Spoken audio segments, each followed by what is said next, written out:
क्या तुम जानते हो महाभारत युद्ध को करवाने वाला एक ऐसा शख्स जिसे लोग आज भी बहुत ज्यादा सम्मान दे देते हैं, बहुत ज्यादा उसकी रिस्पेक्ट करते हैं। वो शख्स अगर चाहता तो युद्ध नहीं होता। वो शख्स अगर चाहता तो कोई जुआ भी नहीं होता। वो शख्स चाहता तो उस समय में 70% दुनिया की आबादी खत्म नहीं होती, उस युद्ध में इतना भीषण संहार नहीं होता। लेकिन उस शख्स की एक नासमझी जिस कारण महाभारत युद्ध हुआ, और वही नासमझी आज प्रत्येक मनुष्य अपने जीवन में करता ही करता है। अब वो शख्स कौन है और कौन सी उसने वो गलती की, उसके बारे में भी मैं बताऊंगा। लास्ट तक बने रहना वीडियो में। लेकिन उससे पहले हमने इस चैनल पे हमारी एक प्लेलिस्ट बना रखी है जिसमें हमने महाभारत के रहस्यों के बारे में बताया, और हमने बताया कि कैसे कैसे किन किन लोगों ने गलतियां की है जो लोग आज भी दोहराते हैं। इस कारण उनके निजी जीवन में या पूरी दुनिया में परेशानियां खड़ी रहती हैं। यदि आपने वो प्लेलिस्ट नहीं देखी तो जाइए, जाके चेक कीजिए। स्टेप बाय स्टेप चेक करना है, सब लोगों को समझना है कि हाँ किनका क्या कैरेक्टर था, किन्होंने क्या गलतियां की। तो उसी लिस्ट के अंदर एक ये वीडियो और शामिल होने वाला है जिसमें हम बात करेंगे उस शख्स के बारे में। यदि वो चाहता तो युद्ध होता ही नहीं, यदि वो चाहता तो जुआ होता ही नहीं। वो शख्स है आज का बोले जाने वाला धर्मराज युधिष्ठिर। आज का ही नहीं, उस समय भी उसे धर्मराज माना जाता था कि धर्मराज युधिष्ठिर जो केवल और केवल धर्म का पालन करते हैं और उन्हें स्वर्ग भी मिला है, स्वयं शरीर स्वर्ग मिला है।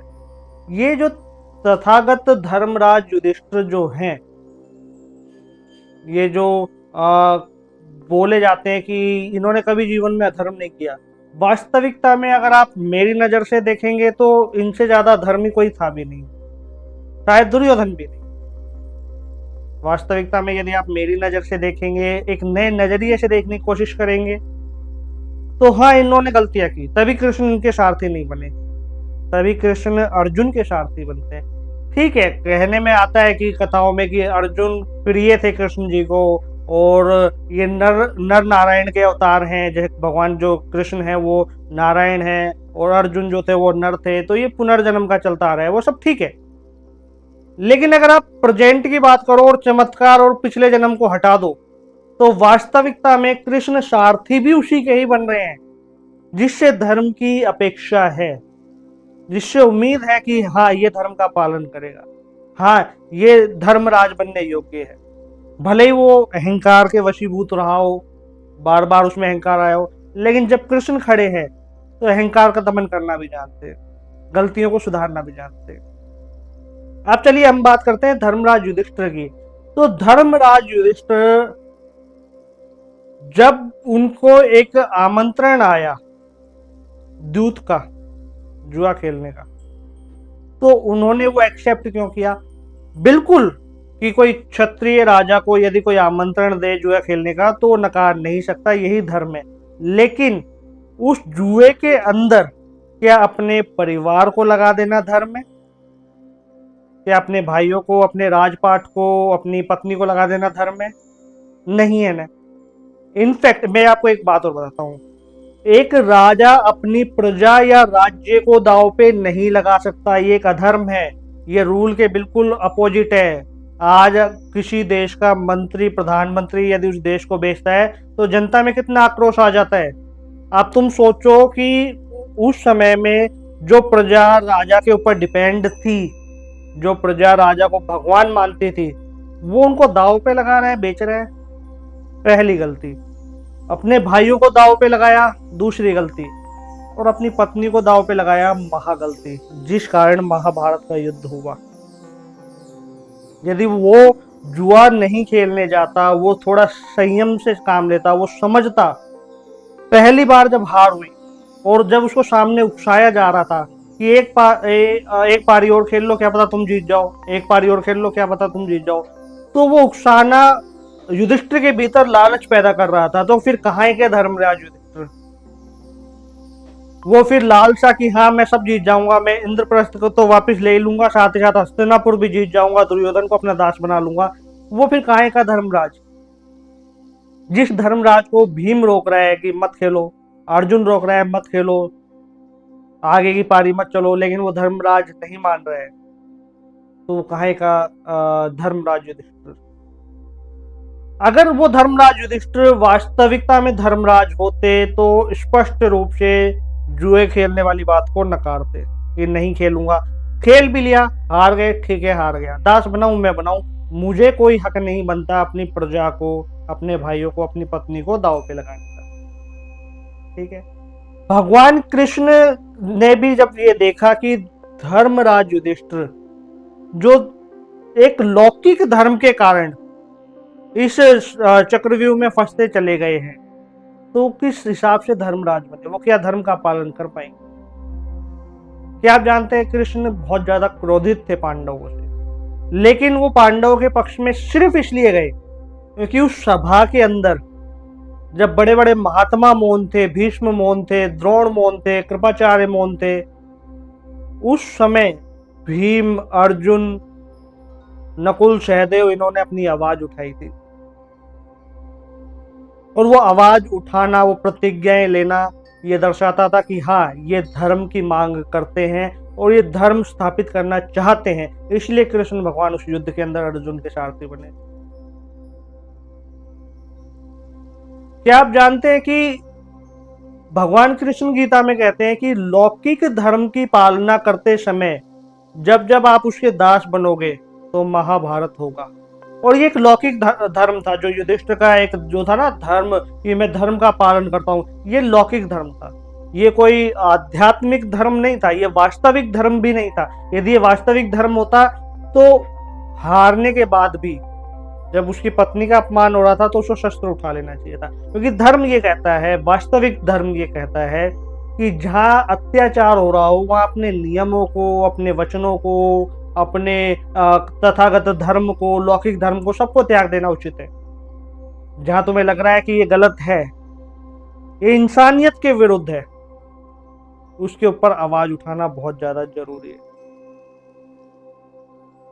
भीष्म से बड़ा शायद ही उस युद्ध में या उस समय में कोई रहा होगा। और भीष्म बहुत ज्यादा ज्ञानी भी थे। ठीक है, वो जानते थे कि कृष्ण कौन है, वो जानते थे जो हो रहा है गलत हो रहा है, लेकिन उनका मौन रहना ही उनको बाणों की शैया पर ले गया। उनका मौन रहना ही महाभारत का युद्ध स्थापित कर देता है। तो कहने का मतलब ये है कि जिस धर्मराज युधिष्ठिर को हम मानते हैं कि ये धर्मराज युधिष्ठिर हैं, वो लौकिक धर्म के दास बनकर, और वो लौकिक धर्म भी ऐसा नहीं है कि उनपे थोपा गया हो, उनका खुद का ही लौकिक धर्म कि हाँ मेरा धर्म ये है, मैं अपने धर्म का पालन करूंगा।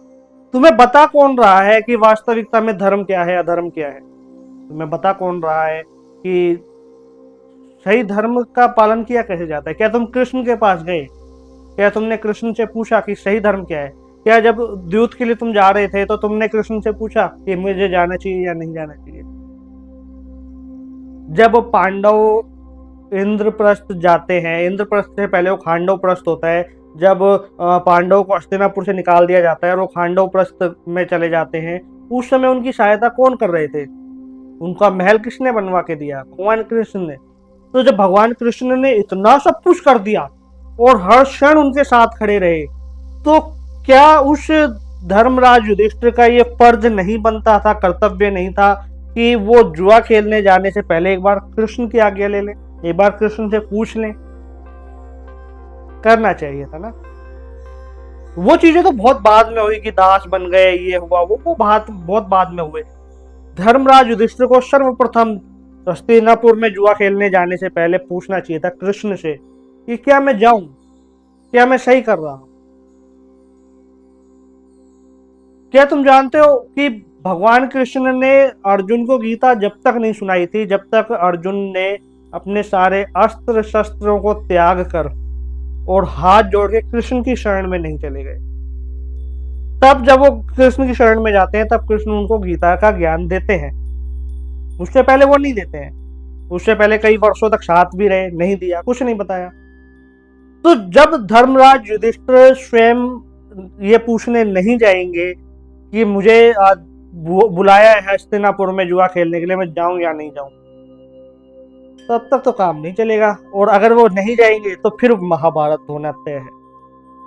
ऐसी बहुत सारी छोटी बड़ी गलतियां प्रत्येक व्यक्ति के मनुष्य जीवन में होती है, हर मनुष्य गलतियां करता है, और उन गलतियों से बाहर निकलने के लिए, या वो गलतियां दोबारा ना हो, या वो गलतियां प्रचंड रूप ना ले ले, या मनुष्य अपने जीवन में महाभारत के युद्ध भूमि में ना आके खड़ा हो जाए, उसके लिए गीता आवश्यक होती है, उसके लिए गीता चाहिए, उसके लिए कृष्ण चाहिए। तो ये वीडियो बनाने का उद्देश्य ऐसा नहीं है कि हम किसी की भावनाओं को क्षति पहुंचा रहे हैं, या युधिष्ठिर को गलत हम बोल रहे हैं कि यार ये तो बहुत अधर्मी आदमी था। नहीं, अगर आप महाभारत को पढ़ेंगे तो महाभारत एक ऐसा ग्रंथ है जिसमें हर एक व्यक्ति की नजर से आप उसको देखेंगे तो वो आपको सही दिखेगा। अगर आप दुर्योधन के पक्ष में जाके खड़े होते हैं तो दुर्योधन भी सही दिखता है, पांडव के पक्ष में होते हैं तो पांडव सही दिखते हैं, युधिष्ठिर सही दिखते हैं। लेकिन हाँ, जब भी लौकिक धर्म की बात आए और आप उसके दास बन जाएं, और एक सामाजिक धर्म का पालन करने के लिए अत्याचार सह रहे हों, देख रहे हों, या अत्याचार करने के भागीदारी बन गए हो, अत्याचारियों के अंदर भागीदारी बन गए हो, तो वो गलत हो जाता है, वो फिर महाभारत आता है। तो आज भी अगर आपके जीवन में ऐसे कोई संघर्ष आते हैं, ऐसे कोई वचन आते हैं जो कहीं ना कहीं आप ये जानते हो कि ये गलत है, तो उससे बाहर निकलो, आवाज उठाओ, और वो गलतियां आपके जीवन में ना हो बार बार, या गलतियां प्रचंड रूप ना लें, उसके लिए भगवान कृष्ण की शरण में जाओ, गीता की शरण में जाओ। इस वीडियो में इतना ही। वीडियो यदि आपको अच्छा लगा हो तो अपने दोस्तों तक शेयर करें।